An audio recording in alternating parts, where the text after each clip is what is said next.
Hello and welcome to the Last Word on Spurs. We are, of course, your multi-award winning Tottenham Hotspur podcast, and we're back as we build up and steer you through to a trip to AS Monaco, of course, to come in the Champions League, where on the eve of that game, Tottenham are without 10 players for the trip. No Christian Romero, no Destiny Udogie, and Ben Davies is also going to be out for a number of weeks. Thomas Frank has said Tottenham fans shouldn't be too concerned whatsoever about their injuries at the moment. Three guys that at the moment are staying fit, staying healthy, although they are located generally at the Tottenham Hotspur Stadium. Back alongside us, he's on the commute already. For listeners on audio to this one, George Achilles back on. George, lovely to have you here. How are you? Lovely to have you back. Always a pleasure. Thanks for having me back on. Yeah, by the time a lot of people will hear this, I'll probably be in Nice, heading to Monaco. So yeah, looking forward to another one. And yeah, lots to unpack. The weekend was a bit of a bore fest, but that's what we're here for. Hopefully a bit of therapy, hopefully a bit of analysis. Who knows? Absolutely, Joy. Lovely to have you back. And again, massive congratulations from the whole team on your engagement. We wish you all the very luck in the world, all the happiness. Although Spurs remain in your life. So listen, hopefully that does mean a lot more happiness to come. Also back on the show, Jonathan Hamme's back. John, lovely to have you here. How are you? Welcome back. I don't say to the cauldron. Always back for an injury or a drama. It wouldn't be Last Word of Spurs without a drama, an unexpected drama. Look, it is what it is. Just another 10. What are we up? Did you say we're up to 10 injuries now, or is it 11 injuries? I can't keep up. 10 players for the trip are out. Yeah. Yeah, I mean, it depends if you want to include Tell in that. He's ineligible, really, isn't he? So I don't know if you want to include Tell in that. 9 if you're not including Matisse Tell. After Sunday, he's ineligible, I would say. We'll come on to that and more. Also back on the show, helping us steer us way through to Monaco. Billie T's back in the house. Whenever Billy's here, he's normally lurking in the background, and it's not always good news. Bill, how are you? Love to be back alongside us. I'm very good, mate. I've spent all my day trying to figure out what an abductor is, but I don't really know. Still don't know. If anyone can tell me where on the body the abductor is in the comments, I'll be grateful. A lot of our players seem to injure it, whatever it is. So yeah, another one, man. 10 players already. It's just new manager, new chairman, or new owners, same owners, new chairman, whatever it is. New medical staff. 2 or 3 times have been sacked since I've been doing this show, and still getting these injuries. It's not Last Word on Spurs' fault, all right? It's not our fault. I'll tell you, what a football club. 10 players then. We are out for the trip, of course, to Monaco. And look, it's obviously a big game for Thomas Frank. We've taken 4 points out of a possible 6 so far in the Champions League. And look, as we know, really, there is this feeling at the moment that we just want to see some consistency in terms of performances. But I think overall people have calmed down a little bit since the weekend. There was a bit of overreaction, it's fair to say, on the back of Sunday's result, of course, at home to Aston Villa. I mean, I just wonder, G, starting with you, Tottenham, I mean, we have to, shake off what's been a frustrating Premier League defeat on the back of the Villa game, because here comes around the Champions League, and that's what Frank did say in his press conference, that these games are coming so thick and fast. But as someone that does go to that Tottenham Hotspur Stadium once every 2 weeks for the home games, it's crazy when you think Sunday was Spurs' 40th home league defeat since that new stadium opened back in 2019 in just 123 games. Is it almost at the moment a welcome reprieve you're playing away at the moment, Joey? Considering this season's form so far, yeah, I think we're one of the best teams, at least in the Premier League, away from home. So it probably is quite good to be there. Yeah, in terms of our home record, it's obviously not been good since we moved. I think it's I know people mention it so many times, but it's such a shame that we turned White Hart Lane into such a fortress before deciding to knock it down and move away for 2 years before moving into the new gaff. So yeah, it's safe to say that it's not been great. I don't know if maybe it is the fact it's a new big stadium. We haven't been able to create good atmospheres there. I think really and truly, I only noticed good atmospheres either in European games. I think there's just something about Spurs under the floodlights at night just feels a lot better, or really probably Arsenal games. I've seen some Chelsea, even though some of them have been quite wild in terms of scoreline, I've seen some of those Chelsea games go a bit flat as well, when really you think they shouldn't be. I think something to do with the atmosphere needs to get fixed at home to hopefully help with that. But then at the end of the day, a lot of how fans are going to react depends on what happens on the pitch. And I think a lot of it hasn't really been exciting. far, has it, at home? So it's kind of goes two ways. I think we need to do more as fans, but equally, I think the players need to offer a bit more to get us excited by. So, yeah, flat at the moment, and going away feels pretty good because we've got some good away fans. Yeah, I mean, Jordan, come around to you, another one that's a resident at the Tottenham Hotspur Stadium. You know, when you look at that crazy stat at the moment doing the rounds, at the old White Hart Lane, Spurs have the same amount of games, home games 40, in their last 216 matches stretching back to January of 2005. That's 11 and a half years before it closed. Can you put your finger on, Johnny, at the moment why we're finding it so hard at home, and where do you stand on that age-old debate with regards to the atmosphere and also the players making it a place that's an exciting one for the supporters? I think when rival clubs come to our stadium, they should fear coming to our ground. Unfortunately, they relish it. I think there lies the problem. I mean, 3 wins in our last 18 home games. This is a disease. This is like a virus that we can't seem to shake off, and it needs to be cured. I think George hits the nail on the head. Really, you know, it's a mixture of the players performing, but we as fans have to do more. And I think the club and Vinay needs to, you know, maybe have a meeting with Billie or whoever is running things with the fan bases now and look at ways to improve the atmosphere, because it was awful on Sunday, absolutely awful. When you hear Gabby Bonlahor slagging off the atmosphere to the extent that he was on TalkSport the other day, it was embarrassing. And, you know, should players, I mean, when you see players running around to the touchline trying to get the crowd to support them, it's not good. I don't suppose it also helps putting the, you know, for someone like myself who goes to a lot of away grounds, we're normally shoved in a corner. You go to Newcastle, you're up in the gods. George is going to Monaco tomorrow. You find you're in the corner. I've already done the Monaco trip. Yet we sort of afford them this bit in the corner where they're very much part of the noise and everything. And I don't know, there's a whole host of things, but they need to come out and something needs to be done. I just can't explain so many bad players. I don't remember in all the time I've been supporting Spurs a run like this at home. And we're talking about some shocking teams we've lost to. Do you know what I mean? You know, Ipswich was one. You know, we rested players so that we would be ready to go at home. Leicester, like, terrible. And I got to be honest with you, though, I think there's a bit of an overkill on the weekend, right? Because I don't think Villa were great. I thought, you know, the midfield battle was there, but at the end, all said and done, they had 2 shots on target and both were outside the box. You know, I don't think either side were fantastic, but I feel like we're playing with 2/3 of a team. And I think the fans are picking that up and they're just sitting there like watching. It's like knowing the ending of a movie before you've actually gone into the film. And that's what it feels like with the atmosphere.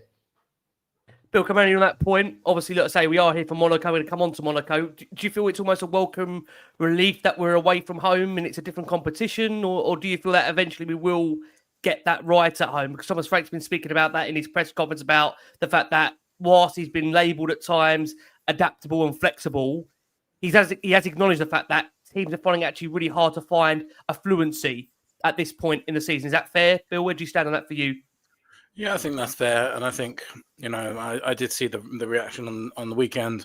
I kind of stayed out of it personally because I just think, you know, we're 8 games into a long-term project and it's easy to forget that sometimes, I think, especially when I've got a lot of trauma over the last few years. You know, I would say the last 5, 6, in fact, I think George pinpointed it exactly. Since we moved into the new stadium, we've been on a sort of steady decline, which has been upsetting for fans. And, you know, the emotional cost of it and the financial cost of it weighs heavy on us all. And I think that's a major part of the atmosphere problem. And I really, really cannot stress enough, the club have to reach out to fan groups and fan organisations. They have to do something to sort this out because that's the only way it's going to work. They have to empower these fan groups. I'm just going to shout out a Twitter account if I can. There's a guy on Twitter called Bobby Stewart 03, Bobby Stewart Stewart 03, who is the drummer at Spurs, and he's put out a call in today to get some more support and get some more help, and really try and drum up, pun intended, drum up the atmosphere. And he's talking about his section in which I believe is 324, which is only a very small area of the South Stand. We need to make it. That South Stand was designed to be a cauldron of noise, and it's far from it. That's exactly where I sit. And at the weekend, I could literally hear the opposition players talking in the opposition box. It was that quiet. Really, it was dismal. I don't blame the fans. I think the club have got to do more. I think we've got to have some alternatives to get it done. I think speak to THFC flag, speak to the drummers, get a singing section going, that kind of stuff. But I would really implore everyone to get behind that tweet and support it, because he's just a fan of a drum, trying to drum up some atmosphere. And Change for Tottenham are going to be trying to work together with some people as well. But unless we do something about it, then I think it's genuinely affecting the home form, which is a real major concern. And this isn't just a this season thing. As you just mentioned, there we've had 4 home wins in 2025, whatever it is. It's terrible for a club of our size. Yeah. Just quickly on that, it's actually a bit of a shame, because there's a group of young lads, I'd say, that before almost every home match in the South Stand, sort of in the concourse area outside, they're constantly singing chants and making. My friend went for the first time in a while, and he said the atmosphere in the concourse is brilliant. Why isn't it like that in the stadium? I think that is a question which the club needs to answer. I think once they go to their seats, they're all too spread out. You then can't start anything. I feel like there needs to be an area maybe behind the goal, maybe move the drummer lower if he's willing to do that. And I think concourse that's a better way to make the sound buzzing always before game. I think at the moment we're in this point already where we do need a bit of a lift. It sounds crazy because we're only a couple of points off second, right? Which, again, we all, I think, would have taken at this stage. Thomas Frank's only had the 2 defeats so far, and out of a possible 12. How important is it, guys, that we try and find some momentum as what I've really called is going to be a crucial run of games for Spurs? I think we've got 7 in the next 22 days, George. How important is this run that maybe starts with Monaco? Because then you look after that, going to Everton away, obviously at the Hill Dickinson Stadium. Yes, that's a mouthful. Obviously, they're unbeaten there at the moment. Then you've of course got Newcastle away in the Carabao Cup. You go straight into Chelsea at home. Does it feel like quite a pivotal run of fixtures now between even here, George, and you look towards the end of the year, but certainly between now and that next international break? Is that fair to say? Definitely fair to say. I think the problem we sort of have now is, I think, especially with our issues with striker and left wing and even the centre mid to a degree, even though we know exactly what Thomas Frank's going to pick. I think the issue is we haven't really fully nailed a couple of those attacking positions, which makes it difficult to gain a bit of momentum in matches. But now, like you say, we're coming up to this really, really busy period. We're going to have to rotate loads of times. So then how do you then get that consistency and momentum in the team and the way they're playing if we're constantly going to have to change the team? So it's a little bit worrying. Like I said, the away form has been fantastic. So I'm not as worried about that, because I think, especially when we're away from home, it's a lot easier to sort of draw the opposition in. They're going to have a bit more of the ball, so you can counter a bit better. I think it's just those home games we're really struggling to create some really clear chances. And even when we do, the quality just isn't there, because we're swapping between Tell, Richarlison, whether it be Colin Mawani coming on for the last 10-20 minutes but not looking really fully fit yet. Then on the left we've had Javi Simmons out there, now it's Odebear, and then on the odd occasion Tell's had to move out there. So I think because we haven't nailed our attacking line, and Kudus is the only real one at the moment that seems to be providing that quality, even though he probably could still increase his sort of goal and assist output if he had better players around him. It's really hard to get that momentum at the moment. But yeah, it's crucial to just not get into a really bad run of form and just start losing all games. I think if we can keep the away form going and just gradually improve the home, I think we can get there. But tough period, man. So many games coming up. And like I said already, again, this was a common feature we saw in Andy's cutscenes as well. The injuries are starting to build for Spurs. Like we said, no Romero, no Ben Davies, no Destiny Udogie. Many would look at Ben Davies and say, look, he's not the most important player to obviously have featuring for Spurs, but it is another injury. It does leave Tottenham already, Johnny, in quite a difficult position centre-back wise. Again, no update on Kota Sakai. Not quite sure where Kota is and where his whereabouts are. Is he already trying to find options that can bit right for Monaco tonight, Johnny, for listeners on audio? Look, I think Danso had a good. I think Danso had a good game. He had a one moment there where he rescued us when it looked like we were 1-on-1. Who else would you use for throw-ins? Birdville had a go and went about 8 feet. I think that where we really miss Kuti Romero is when he puts his foot on the ball, tries to draw out, a defender of the opposition, and then pings a diagonal ball or pins a ball out to Kudos or Odeberg, whoever is out on the wing. And I feel like we missed that on the weekend. I'm not going to sit there and criticise Danso because I thought, coming in at the last minute, he did very well. But, when you've got no real creativity in the middle of the park and you're having to now, take away Kuti Romero's very good passing ability, which is very underrated by some, I would say, it puts us again on the back foot. I think, we'll be solid enough, but it's that final third. It's just like drawing blank, Very hard, very hard. But look, we're lucky that we've got him. But Takai, how many minutes has he had? He's had nothing. No. And we're not close to understanding where he is. Bill, I want to ask you quick about Xavi Simons. I saw Xavi Simons getting a little bit of stick at the weekend, which I thought was quite surprising because I know there's been an image doing the rounds on social media, which for our listeners and audio, we're just showing on the screen here. And what it shows is Spurs have got, as many will know, almost a back three. Then you've got 6 up top and Xavi Simons sitting there just before the halfway line, not really in a position to be able to receive the ball, do much with it. Do you feel for Xavi Simons at the moment that really, I know people looking at him for being the creator, but to be the creator, we've got to get him the ball, Bill, haven't we? Yeah, that is by far the major issue, and it all stems from the same problem, which is build up in general is poor at the moment, especially at home. I think a major reason that for the weekend was Romero, as Johnny said. He is by far our best player at doing line-breaking passes into the 10.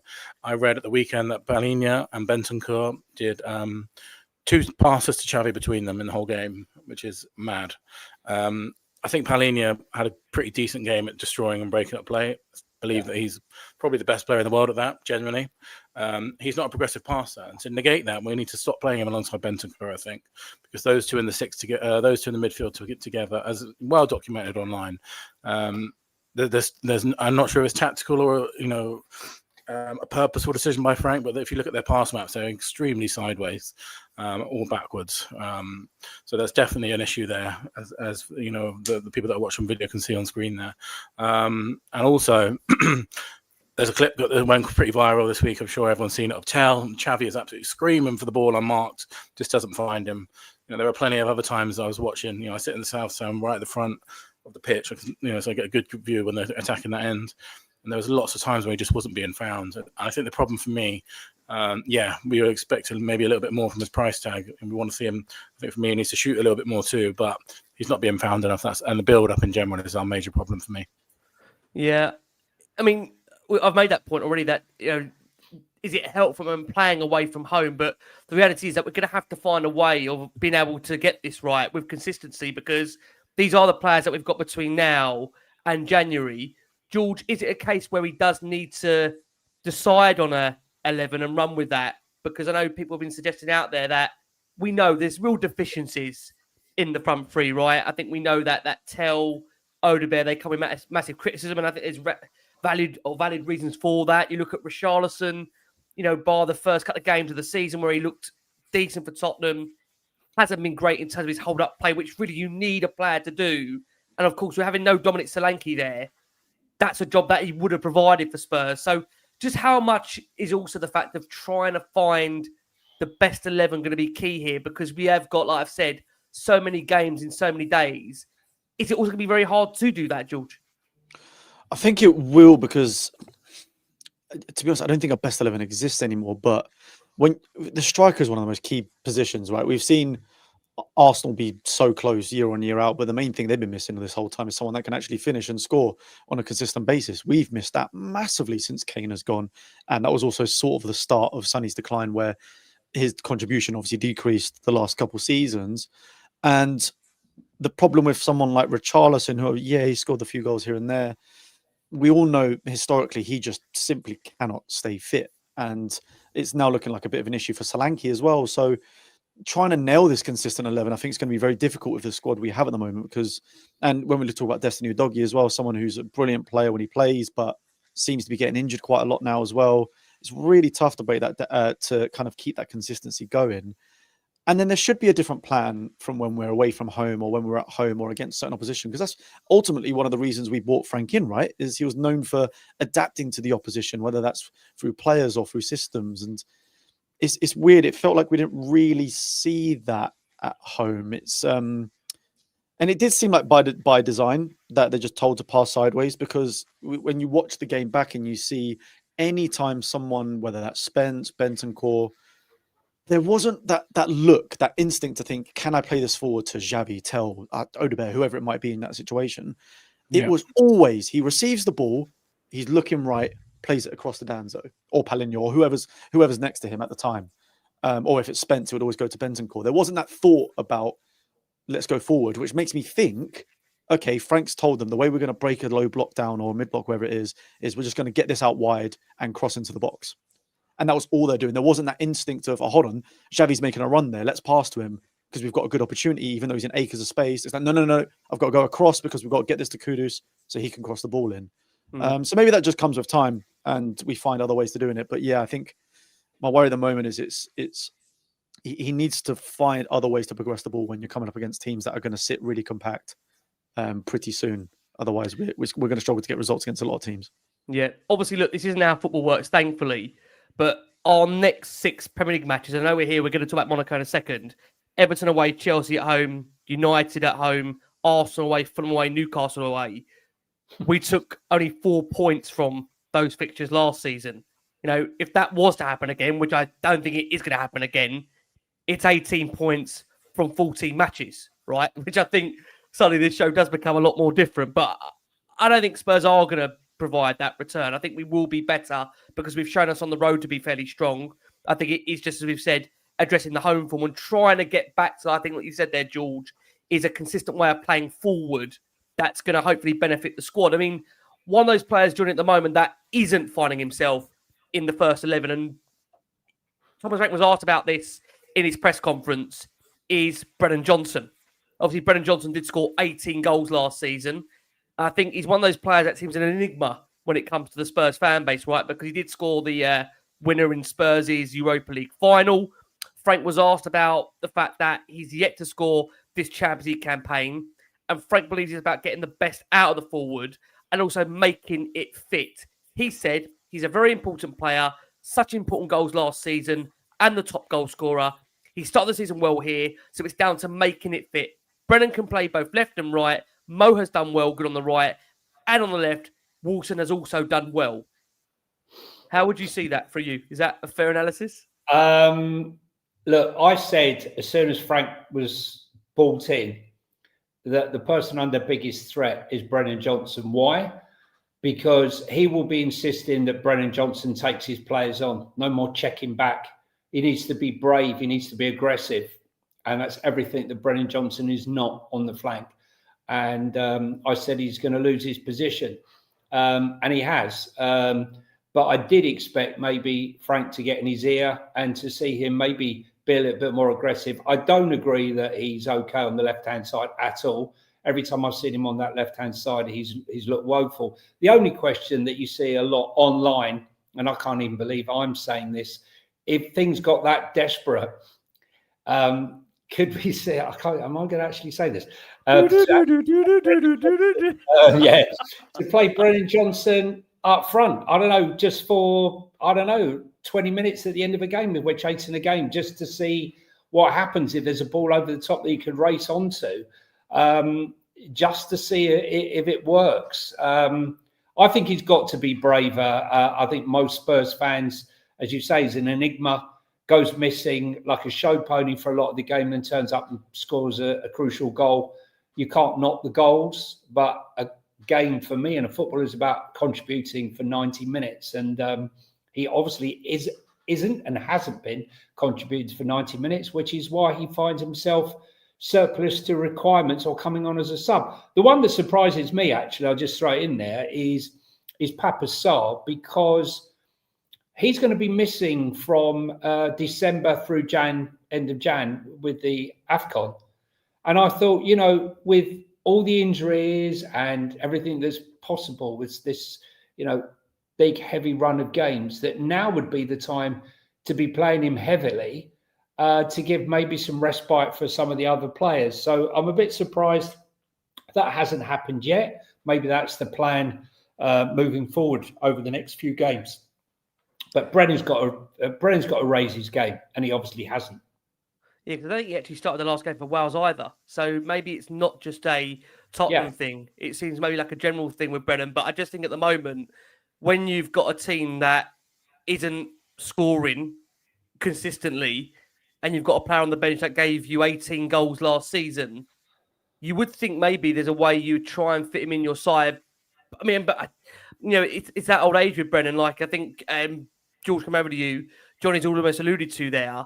That does he really suit the way Frank is playing right now? What's your take on it for you?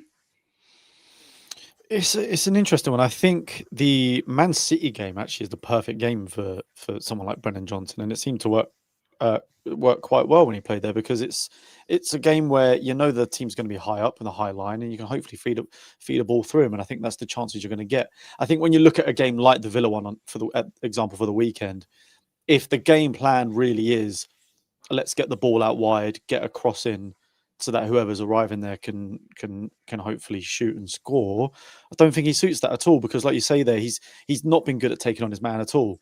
And how is he going to be able to get that little? It doesn't even have to take him on fully like the way Kudus does sometimes. It's about creating that separation and then getting the cross in. Even that I think he struggles with, because I think he just isn't as physically strong as some of the. Well, I say some of the wingers as Kudus, really, to be honest, because I think Udogie does lack that as well a little bit sometimes. As much as he is quite good at getting and pass his man on occasion, I think he does lack a bit of physicality against certain opposition. And then when you think, okay, maybe if Kudus does have the ball and he crosses it in, is Brennan Johnson the right man you want on the end of that? Okay, yeah, usually you could say with a low-driven cross at the back post, sure, but he's never going to head the ball. I don't think I've ever seen Johnson head the ball ever, to be honest with you. So I think there's certain games he's suited to, but that's usually against the better opposition away from home that are going to afford you a lot more space in behind.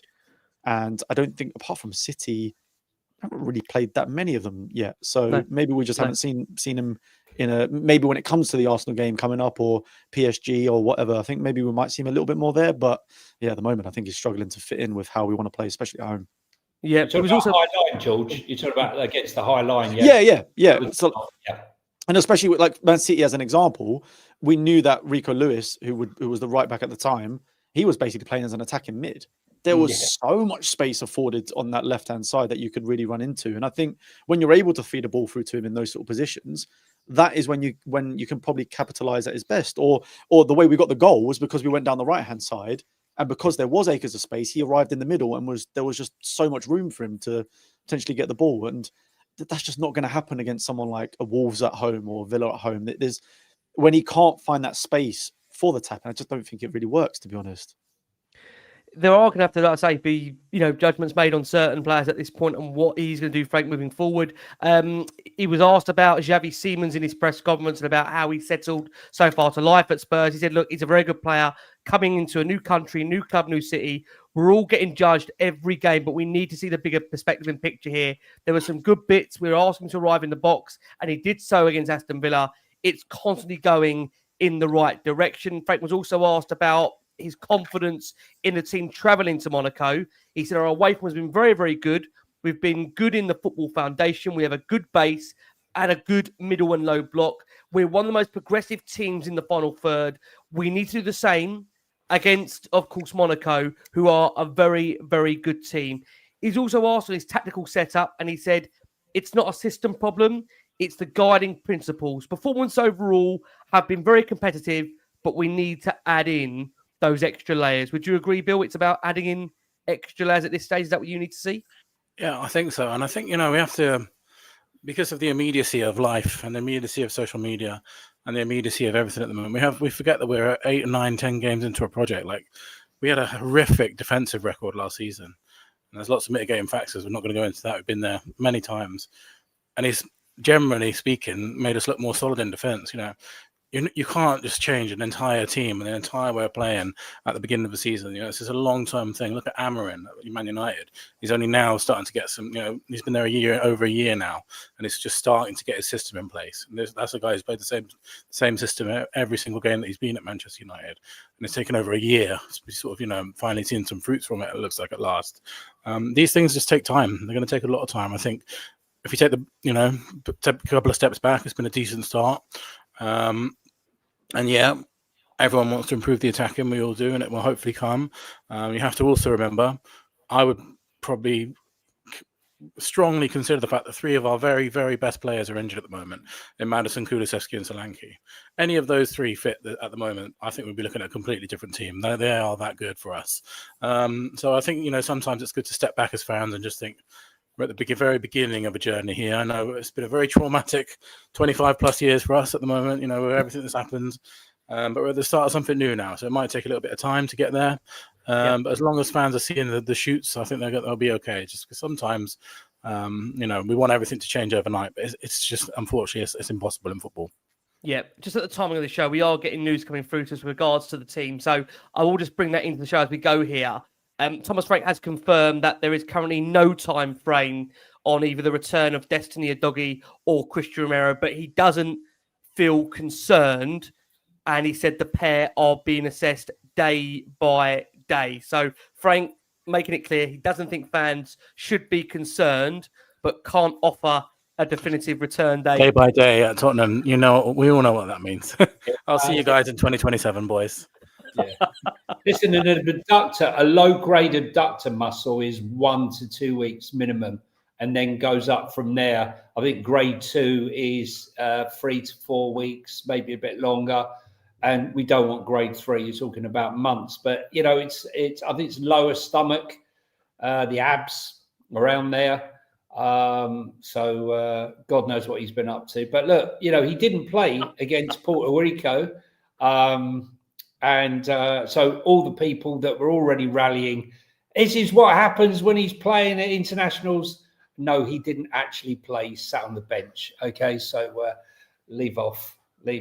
But look, as Billy said, I think Billy hit the nail on the head. To all the guys out there who are already rounding on Thomas Frank, please have a word with yourself. You cannot go from 22 defeats, conceding 66 goals.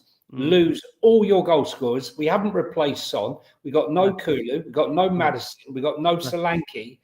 And you expect the guy to come in 8 games, flip a light switch, and make it all better? Ain't going to happen like that. It's not going to happen. You can clearly see with your own eyes. So don't expect the impossible. Well, I say if we made that point there, only 2 defeats in 12, and we're only a couple of points off second. I mean, God forbid if we were further down the table, what would the reaction be like? Look, let's go to the manager. Let's hear quickly from Thomas Frank, who gives us a quick preview ahead of Monaco to come. And we're back after this very, very short break. Thomas Frank is with us ahead of tomorrow night's Champions League fixture against Monaco. Back on our European travels again. Is this your first time in Monaco, Thomas? It's actually my second time. I was scouting a game here for Denmark, I think in 2009. I think it was Cameroon playing here. So it's a quite remarkable stadium and city. In terms of that then, how much are you relishing this challenge? Obviously unbeaten so far in this competition, looking to sustain that form. Yeah, I think it's a fantastic challenge against a very good Monaco side that we saw already this campaign. They played 2-2 against City here. Last year they beat Villa here, they beat Barcelona here. So it's a very good and talented team here with some good front players in Ansu Fati, Akliouche, Balogun, Mika Berit as a striker as well. So we need to perform as absolute top, but we should have confidence and we should go out here with a big belief in ourselves. Since that outing, Monaco have decided to change their manager. They've seen Sebastian Pocognoli come in. Does that change preparation in any way for you? Yeah, we need to look a little bit more on the Union in Belgium. So Pocognoli, his team before, where they won the Belgian Championship. So that's been the main analysis we've done. Of course, they played one game here that we look back at, but then it's been mainly from games from Belgium, where we look into the style, the principles, what he likes. In terms of the short turnaround from Sunday's game, in terms of personnel here, can you give us a team news update, please? Let me think. Kuchi got a Dr. Strain that we are looking into and assess more this week, so we'll know more beginning of next week. Ben Davis out, hamstring injury, could be weeks. Destiny still got the knee irritation that we are working hard to get on top of, and I think there was one more, maybe not. No, was it? Looking at tomorrow, good opportunity to bounce back from Sunday's result. What are the key messages going into the group ahead of this one? The key message is to, if we put the same competitive performance out here that we did against Villa tomorrow, and adding a few bits, then I think we will be in a very good place. So we need to come out here and play with intensity, be brave, be aggressive. I think we'll have a very good chance. Thomas, wish you all the best for tomorrow. Thank you very much. Thank you. There you go, that was Thomas Frank there ahead of Tottenham Hotspur taking to the field against AS Monaco. We're building up to that for our listeners that are on audio. And look, Frank has overseen, of course, a 1-0 victory over Villarreal and a compact 2-2 draw against Bordeaux Glimt in the league phase so far, and could become the first Spurs manager to go unbeaten in his first 3 Champions League matches.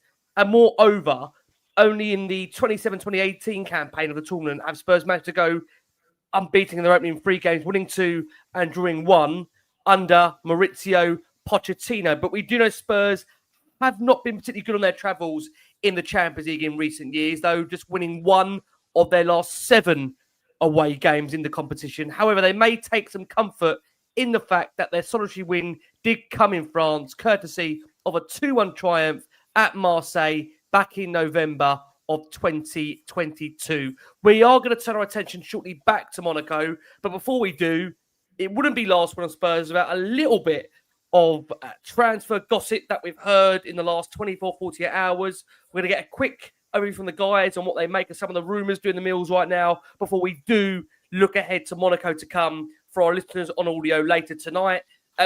Quite interestingly, in the pre-match press conference, one player that everyone will know was dominating Spurs' transfer window over the course of the summer was the Monaco starlet Mahez Akliouche, who revealed he was flattered to read stories of a potential transfer to Tottenham and said in relation to potentially joining them in the future that he's a Monaco player, he's playing Tottenham later today, he will give his best, but in terms of coming to the Premier League, why not? We will see in the future, but I'm right now a Monaco player and I will give it my all. On top of that, we've seen some links quite interesting in the last 24, 48 hours to the Everton star Iliman Ndiaye. We've also seen interest in Yankuba Minteh. Quite interesting, it's on the topic of wingers at the moment and kind of advanced cams, you would say. Let's go to Johnny first. Johnny, any of these players already taking your fancy? Here we are in bloody October, talk about transfers already. God, we're starving. Funny enough, I've always been not always, but say always, it sounds ridiculous. I'm a fan of Minteh, funny enough, left-footed right winger, but he can play left wing, but he's predominantly, a right winger. He's done very well. He's quick, he's exciting. I like him. And Ndiaye, for me, as funny enough, he was at my reasonably local club at Boreham Wood, went to Sheffield United, Marseille, Everton, late in life player. It happens. I can't see that one happening. I think the one probably that I like the look of is Aghehowa, the Nigerian boy at Porto. You'll be able to see him playing Sean Dyche's Nottingham Forest, I think, on Thursday. Is Sean Dyche? Has he got the job? Yeah. I know it's quick round there at the moment. So by the time the show ends, they could have sacked another one. Listen, I love Dyche. I love listening to him. But for me, that's another shocking decision. Should have gone for Marco Silva. But Aghehowa, I think he's a really exciting striker, and I'd love to have him. Although he's Nigerian, I think he's plays for Spain, or he can play for Spain. For me, that's the type of mobile beast that we need to be going for. I don't know what the guys think of the other guys, but for me, he's the standout. He's the standout one. Okay. Obviously, the other one is the guy you talk about before, Akliouche, in the middle of the park there. He'll obviously be trying to impress. We'll see if he's got the physicality for the Premier League, because that's what we need. We need someone that can stand up to the rigours of the Premier League and not be a shrinking violet. Needs to be aggressive, and I guess we'll find out that tomorrow night. But I'm hoping he has a shocking game tomorrow, and our midfield dominates him. What do you think, Johnny? Very quick, ask the boys. Yeah. What's the glaring area that you've seen in these last 12, 13 games that you feel January, if we can, that needs to be addressed first? What would it be for you? I mean, listen, we say the same every time, right? I mean, look, Sonny left. It was glaringly obvious we needed a top left-sided player. If we can't get Semenyo, which is a tall ask, I'd have gone for Lookman. I've been asking for Pierre Hincapié for the last 2.5 years. To see him go to Arsenal along with Eze in the space of a week was too much. We need a top left-sided centre-back, left winger. We need a left winger of quality. We need a top mobile striker. And I mean mobile, like a bruiser, someone who creates havoc. Mateta, it's interesting with someone like Mateta. Palace were trying to sell Mateta before Glasner came along. Couldn't hit a barn door. Now he's a beast. So coaching does play an important part. And for me, I still believe that we're going to need another creative midfielder, because I think both Maddison and Kulu are going to take a long time to come back from this injury. And I do question whether we will see the great player that they were, or the quality of the player that they were before the injury. These are significant injuries. And there are question marks about Xavi Simons. I don't believe he's a true 10. I believe he's sort of a hybrid type player. So we shall see. But that's my thoughts anyway. John, thank you so much. I do think with Xavi Simons at the moment, I think I've said it there. You're judging a player that's so early into his Spurs career. He's just come here literally within the last couple of months. You have to give someone at least, you feel, 6 to 12 months to settle before you start making judgment at this stage. I mean, we're currently you, Bill, on this point. Already, Bill, we're hearing the rumour mill going around about potential wingers, Minteh, Ndiaye, Akliouche. I mean, anything, Bill, at the moment you feel Spurs should be identifying ahead of January already, or is it far too early to be looking at that window? No, I don't think it's too early. I think, if you're being a prepared football club, you have to start working now to make things in January. You have to get working immediately. And I think our squad gaps and profiles are really obvious what we need. So the biggest one is a left winger. Second biggest one for me is a striker. I'm encouraged by the wingers that we're being linked to. I think Ndiaye would be an excellent player. Everyone knows my dream is Yildiz. I think Juventus lost at the weekend. Who knows? I think we're talking about a significant transfer fee there. They're probably in the summer rather than the January. I also don't think Everton will be anywhere near keen to get rid of Ndiaye in January. I think there's almost no chance of that. Minteh, I think, obviously, as Johnny just said, is more of a right winger than left winger, even though he's left-footed. But I'm just encouraged to see that we're looking at wingers. Akliouche, I think, would be a really interesting signing, because to me, that sounds like a come and get me plea. I don't know what you guys think. That to me sounds like he wants to join Tottenham. I know they didn't say that, but by saying he's so flattered by the interest is essentially as close as you can get as a footballer to saying, please come and sign me. So I think that would be a really smart. I think that'd be a really interesting signing, because he can cover both Kudus and Xavi. So I think that would just be. I think our right wing, if Kudus gets injured, we're screwed. We're absolutely screwed. And he's creativity too. That's what he's got stacks of. I remember speaking.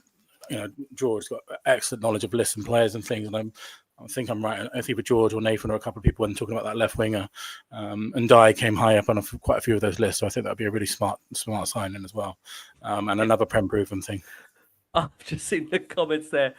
Regular listener, Cantab said, we're not going to deal with Marinakis again, are we? I think we could skip And by the on way, with the closing. obviously everyone's saying Semenyo, but I just think that's nailed on to Liverpool. If you look at the noises that are coming out online, Yeah. I think Liverpool are going to panic by him in January after they were on a bit of a Like they Yeah, did with someone Diaz. doesn't. Like they did with Diaz, Billy. I think I'll go 90 million jam. Yeah. Jason is making a fair point, George, already in the comments. We better be selling players then because we can't have a 40-man squad. Oh yeah, You can, because most of them are in the NHS hospital bed, so it's all right. So we've got 10 out for tonight, so who does know at that point? Anyone, George, at the moment you just feel we should be keeping an eye on right now ahead of January? I mean, in terms of those ones that you mentioned, I think what I like about Illiman and Dyna most, and again, it came up quite a lot in the summer for me when I was trying to research players, is just similar to Kudus, is about his strength. And if you watch him for Everton, I think he's got that ability to come back, track back, win the ball, and then drive forward, and also kind of covers all bases across the front three. Sort of, even though he plays left, he plays right. He kind of, even when he's on the wing, he drives pretty centrally as well, which I know is a key thing for Frank. So I think he's a sort of player that fits what we would want to do. Like Bill was just saying there, though, I mean, I don't see a world where Everton let go of him in January unless there's a really, really substantial fee coming their way.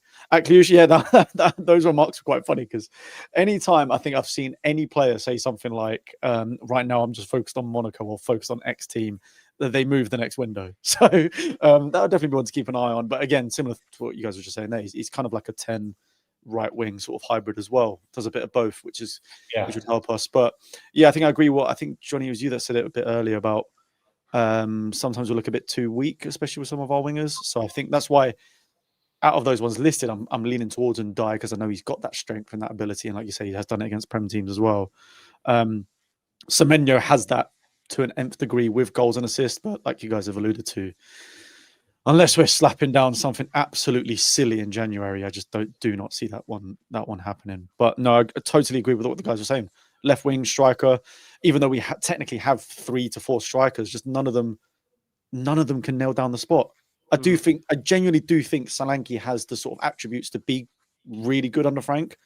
But at the end of the day, if you're not going to make yourself available, and it's going to take a while for him to get going anyway.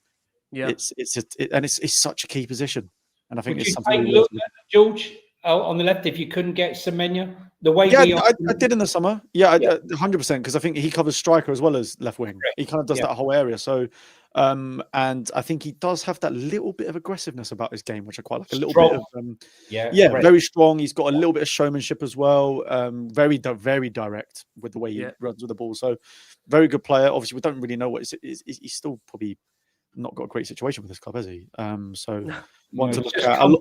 He's just come back and he's scoring again, but he's just back at the club again. But yeah, definitely someone to look into. Tony, a lot of people said on loan potentially, but if we've got Kalabawani still on loan, and then you've got Tell knocking about, it's hard to bring those sort of players in and guarantee them game time. We even look at that situation now. I know we've gone over it 1,000 times with the Kalabawani and Tell situation. We tried to get Kalabawani, didn't get Kalabawani, ended up with Tell, and now we've signed Kalabawani. It's a Tottenham. It's only Tottenham, isn't it? That do things like that. Although we are bringing you some news. Actually, Tottenham did make an announcement of a new signing for the football club. We'll bring that to you very quickly before we do look ahead to Monaco to come. And that is that the club are delighted to announce that Dan Lewington has been announced as the club's new performance director. He'll join from City Football Group, where he's currently serving his notice period and will have responsibility for medical, sports science, nutrition, and psychology across our men's, women's, and academy teams. Having qualified as a physiotherapist from Nottingham University, Dan worked in the NHS before moving into sport. First year's lead physio at Northampton Saints rugby team, followed by 7 years as senior physio for England Rugby. He then moved to the Lawn Tennis Association, spending 6 years as a head of high performance science and medicine, and joined City Football Group in August 2022 as Director of Player Health and Performance, working across their network of global clubs.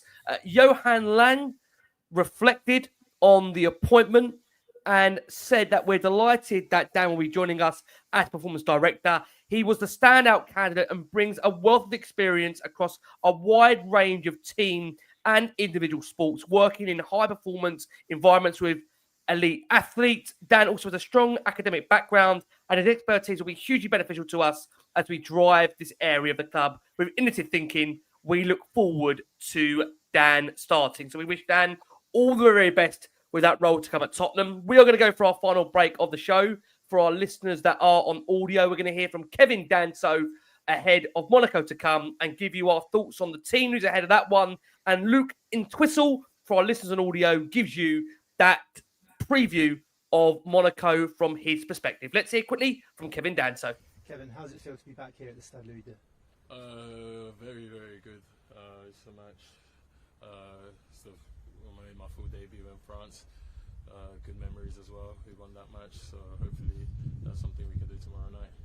Quick turnaround from Villa. Good opportunity to sort of put that result to bed and get a good performance, good result here tomorrow night. Yeah, definitely, and that's the aim. You know, we want to get a clean sheet, win the game, and take the 3 points home with us. And like you said, put the game against Villa to bed. Obviously, you stepped in for Kuti last minute. Obviously, never nice to see him go off injured, but how important is it to always be ready and called upon whenever the manager needs you? Very important. I think it's part of being a professional, you know, preparing the best way possible. You never know what's going to happen in a game of football, and that's why you should always going to be prepared and, you know, try to do the job that needs to be done. Another away day for us on our European travels. You're probably more familiar with this surrounding than a lot of the squad. What can we expect from AS Monaco tomorrow? Very good team offensively. Have a lot of creative players in their ranks. You know, not just starters, players off the bench as well. And we just got to be strong defensively, like I feel we have been often this season, and just create and score. And I think we can definitely win. It's a game we can definitely win. Go well tomorrow. All the best. Thank you. There you go. That was Kevin Danso there on, of course, the eve of Tottenham Hotspur's Champions League fixture against Monaco to come, of course, for Tottenham, where they are back in, of course, European action. And like I said, at the moment, neither Monaco nor Tottenham made winning returns to action following the international break. Spurs can take heart of Monaco's recent home form in Europe's premier competition since winning 4 consecutive home matches in the 2016-2017, including one over Spurs. Monaco have just managed only 3 victories from 13 home games since suffering 9 defeats and drawing the other. So potentially an opportunity here to pretty much, you'd say, take a decent amount of control of our Champions League fate. John, is that how you'd see that? Because we've got Copenhagen, I think, after this. PSG, of course, on the horizon as well. Do you feel that we're going to have to win at least one of these away games to maybe rubber stamp our Champions League qualification to that next round? I think, you know, to not give a squeaky bum time, I think, you know, a draw will be suffice. I would be quite happy with the draw. Manchester City, although dominated Monaco away, they ended up with a draw, 2-2. So they offer a threat going forward, Monaco, but they are, you know, a bit leaky. Copenhagen, I think they lost tonight. But listen, PSG, even with resting players, I think they won 7-2 tonight, you know, at a canter. Only away at Bayer Leverkusen, you know, a little club. So, yeah, I think it's very important that we try and get something here. And, you know, we desperately need a convincing performance at home against Copenhagen in the next couple of weeks. Then I think we can more or less... Listen, I'm not worried at all about us qualifying in the top to get to the next round. I would just really love us to get to that top 8. But I think if we're being realistic, I don't think we will do it the way we are right now with our injuries and stuff. But if we could, it would be a major achievement. And it would be fabulous if Thomas Frank could do that record and go 3 games unbeaten in the Champions League. It's interesting. A lot of people are suggesting, for those that are watching the show live in our live comments, a lot of people are saying they would take a draw. I think the only thing is I'd probably agree with what I think Jason said off air, that, you know, you probably need one win at either, you know, a Monaco or a PSG. I don't think you can leave it down to Frankfurt. Phil, where are you on that view in terms of the importance of this game? Do you think a point's enough, or do you think we need to go into this game with hopefully they're all going into every game with the concept of winning them, but I mean, is a point in the well for you on this one? Do you want to see us win, given Monaco's not greatest form at the moment and the fact they've changed manager recently?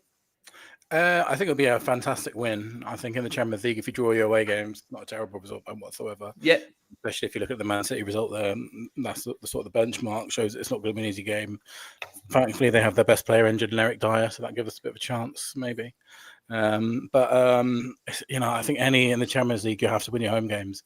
That'll be, for me, what I'm looking at. So if we came away with a draw, I think also after the weekend and after the couple of question marks, we need a big performance. If we go and get a draw like Bodo, which was a terrible result, terrible performance. Well, if it's in there, you're bored, I'm getting worried. A terrible performance, average result. Sorry, I should say, not a terrible result. Then I think the mood will start to be quite low among the fan base.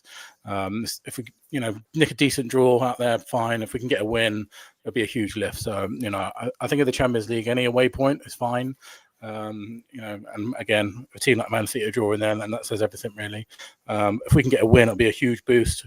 But I really think fans will want to see a proper performance tomorrow. Yeah, I mean, like I say, it's not going to be an easy game. I know we were saying that Monaco aren't in the greatest run of form, but Spurs at the moment, like we've said, we're just still trying to find, it feels, our rhythm at the moment. George, what are you hoping to see? You're out there. I know you go into every game. You wouldn't be travelling if you don't think Spurs are going to win the game. But I mean, would you be happy with a point? And does that, I suppose, if Spurs do get a point, are you still confident, George, we do get a top 8 finish? I wouldn't say I'm happy with a draw, but like the guys are saying there, like a draw away from home. They have up and down results this season. I think, in fact, actually, are they unbeaten at home? They won 3-1, won 3-2, won 5-2, drew 2-2, drew 2-2. Yeah, so they're unbeaten at home this season. So it is a tough game. It's just with the way we're playing, especially away from home in particular, it would be a really good way to sort of just start off this Champions League campaign, get another win under the belt, hopefully then get another 3 points in the home match against Copenhagen. I think that really puts us in some good steading for the rest of the sort of league phase. I think if we start kind of just accepting the draws now, then PSG is such a tough game, and then we're looking in towards the matches at January to make sure we get there. And I think top 8 in the Champions League, man, it's going to be so hard. We already saw last year the likes of Real Madrid, City, PSG. They didn't make it to the top 8. So I wouldn't be too disheartened about not making it, but I think we've got a really good chance to get a win tomorrow. And like Bill was saying there, we kind of have to have a really good reaction from the weekend and the last couple of results. So, I wouldn't necessarily say I'm happy with the draw. I'll take it, but I really think we've got a good chance of winning tomorrow. Okay, G, kick us off. What are we going for? Monaco, Tottenham. Monaco, Tottenham. Well, they've shipped an average of 3 goals a game. Can we score that many? I reckon it's going to be tight because away from home. So I'm going to say a 2-1 Spurs win. I do want to see fancy us to win, but it's not going to be by no means a sort of walk in the park. So 2-1 Spurs. Okay. John, what are you going for? Well, they've lost 1 game against English opposition in 8 Champions League games. So that's a encouraging stat. George's about to pull the play in a couple of hours. Yeah, George is looking to rewind his prediction now. 2-1. Look, George, look, they're very hit and miss. I think they're very exciting going forward, but they've got as much holes as Swiss cheese. I'm going to go for a Desmond for me. Okay. Right. Okay. And Bill, let's come to you. What are we going for? How do you see this panning out? I think it'll be a very tight game. I think we might nick it 1-0. It's not going to be a goal fest, I would imagine. But yeah, I think not quite swashbuckling just yet. Yeah, not like the PSG game tonight, I don't think. Also, one of the other games which we're not going to mention. Bill, we're going to nick it like the Louvre. Yeah, they didn't even know we scored. Does it feel like at the moment though? Does it feel like you kind of alluded to there, Bill? Do we need almost a bit of a big win at the moment to maybe calm down some of the concerns there is at the moment? Because there are some concerns from some fans there. Do you feel we need a big win? I think fans will just want to see improvement in attacking performance. Majorly, I think that seems to be the biggest concern at the moment. Obviously, and again, I come on here every week and say this, mate. At the moment, everyone looking ahead of November. For me, the big wins that people are looking for is at Chelsea and that Arsenal game. We can beat Chelsea at home, get a decent draw at the Emirates. So that, for me, will turn the fan base immediately. So those are the games I'll be looking to earmark that. I think, Champions League away games, Newcastle away, it's a horrific, historical result for us. So I'm if we're going to make a statement win, please make it versus Chelsea, please. Yeah, I go back to Poch's first season, and there were games in the early periods. I think we weren't great. We lost at home a couple of times. Forgive me, I think Wigan, maybe Stoke. But what I remember under Poch's first season is he got those big wins against Chelsea, the 5-3. Even the Arsenal. the Arsenal 2-1. And sometimes people forget, I mean, we've not had a lot of derby wins recently, like against Chelsea, against Arsenal. I think it's fair to say, Jules, they do earn a lot of credit in the bank, those big derby wins, right, with fans, because we've not had one for such a long time. They feel like massive games are coming on the horizon. Is that fair? Yeah, of course. I think that's what football about, isn't it? It's all about these rivalries with these teams, and I think everyone just relishes in any time we can win there. I mean, that one under Conte when we absolutely annihilated Arsenal at home to beat them to top four, like those moments just felt incredible. And I think like a win over these sort of teams would mean a lot, especially with someone like Chelsea, with the way those games have gone recently. Like it's almost like this pressure building up. Can we finally get over the line? What I will say is I'm pretty certain Thomas Frank's got a really good track record against the sort of the top six teams in his career. So, and I mean, we saw that at City. His game plan at City was absolutely fantastic. So I think it's those games, like the guys are saying, I'm looking forward to seeing how we turn up in those. Because look, even if we are at home, like for Chelsea, for example, you're not expected to have all of the ball all of the time, like in the sort of Villa games, the Wolves games or whatever. So there's definitely going to be chances against those lot. It's naturally, we've got to get over that mentality, don't we? Of just, for some reason, we seem to say it every year. It's just, why do we fold against these teams when we've got a real good chance to do something? So look, Palmer's out for 6 weeks. Let's hope we can do something. But yeah, for now, I think, as Bill said, their results have just got not results, but like attacking display just needs to look a bit better. I think when we're chopping and changing those wingers and strikers every week, not really nailing someone down, it's tough. But I think if we finish these chances that we seem to be creating, I think that should give us some good momentum. And is it also fair to say, Johnny, that this might upset a few people, that Frank is still learning on the job and transitioning to what it means to be a Tottenham manager? I just feel like I think what maybe frustrated me actually more than the performance against Villa was what was said post-match, right? Because I just think when you are the Spurs head coach, you need to be hearing from the manager a bit more intensity and focused on the fact of needing to win your home games. And I know maybe he felt the performance was great, but it is about winning. You know, is that something where you feel he's slowly trying to get his head around that difference? Because I'd say this, that when you don't get the results as the Spurs head coach, you are on the back pages. Whereas if that's at Brentford, you know, Johnny, just not simply getting that coverage, is it? It's a completely different environment that he finds himself in from Brentford to Tottenham. Look, I think this team could have done with a Buemo would be a game changer. Vissa would be a game changer. Sade would be a game changer for this team right now.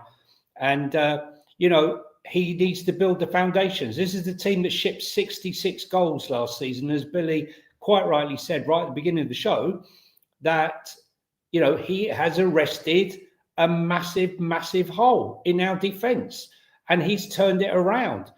But he doesn't have all the tools to build the house. He's building the foundations, and you need a solid foundations to build any great team. Behind any great team is a great defence. I don't like to mention them, but you look at Arsenal and that defence has been the staple. Yeah, they didn't have all the elements to build a beautiful house. They had components, and now they're building that, and now they look like a beautiful luxury home. Whereas we've got the basement, we've got maybe bits of the ground floor, but we don't have all the mod cons. We don't have the nice bits and pieces that we need to make a beautiful home. We're way off of it. We can clearly see that the final third, phase 3, is, even with the best will in the world, whatever Thomas Frank does now, no one can expect him to work miracles. You know, you can be a great tactician, but if the people and the tools you're trying to, you know, work with aren't up to the task, you can only expect so much. And I think that's where we are right now. And I feel I can clearly see it. Yeah. But we're in a period in a world we live in now where we need instant gratification, and we haven't got time for 10 games or 20 games or a whole season to see how this pans out. But I'm patient. I can see what he's doing, and I can see, you know, the building blocks in place. But it's going to take a long while. I think it's going to take at least 2 transfer windows, personally. Matt makes a very good point here. You know, we lost 34 matches in the last 2 league seasons. That's actually more than Brentford. I think we've got to check ourselves a little bit and realise there's a lot of work That does need to be done. I think that's the thing, as fans, we all want to see instant results. And naturally, when those results don't come, we do all get frustrated because we love the club so much. We want to see the club win. And I'm talking to free home to get home free homes to get older here. I know Johnny and George, you go away a lot from home. I know Bill, you can as well whenever you can go away. So, does feel this period that we're in now, critical period for the club. We've got a big run of games coming up. I think if we can go over to Monaco, get a decent result, roll into Everton, that would lift the mood. I'm going to hand over to Billy just to close. I know Bill's got an announcement he wants to make on behalf of Change for Spurs. Let me hand over to you, Bill, to close us on this show. Yeah, so obviously we've been talking a lot about atmosphere in the last couple of shows that I've been on, and talking is easy, but actions is more difficult. So I've just been talking to the guys at Change for Tottenham, and we've decided we want to try and do something about it. So we're going to be reaching out to lots of different people. We're going to be reaching out to the fan organisations that have been interested in this kind of thing. Some of the Twitter accounts have been posting it. We're going to reach out to the Trust. We're going to reach out to the Fab. We're going to reach out to Flags. And we're going to try and organise a meetup at the Chelsea game before the game for fans to attend and really drum up some atmosphere. And we want to show the club that significant support behind that, and fans meeting up to get together will hopefully show that there is a big appetite to improve atmosphere in the stadium. So just initial working at the moment. We'll keep an eye on it over the next couple of weeks. But, actions speak louder than words, I think. So it's time to do some actions now about this, because we can all sit here and moan about the atmosphere. We can all sit here and say the club needs to do anything. But as fans, we should also come together and do our bit too. And that's what Change for Tottenham are going to try and support. Bill, thank you so much for that. I think also what we have seen with Vinay is he seems very open to trying to work with fan groups. So hopefully, that will be taken on board, and hopefully we can see a difference. I want to say a massive thank you to the wonderful George Akliouche. George, thank you so much. Safe travels out to Monaco. We'll already be out there for listeners listening back to this on the playback. George, thank you so much. We'll see you very, very soon. Johnny Hamme, John, thank you so much. We wish you all the very best. We're going to see Johnny towards the end of the week before he makes a lovely trip down to the beautiful Merseyside, potentially. Up. No, up there or down there. And Billie T will be flying around, around. Can I just finish by saying man of the match, Man City game today? Savinho. There you go. Yeah, there you go. Just to, of course he was. All I can say, roll on January. From George, from Johnny, from me. We've been the last one on Spurs. Spend from us all. Keep safe, keep well. And as always, come on you Spurs.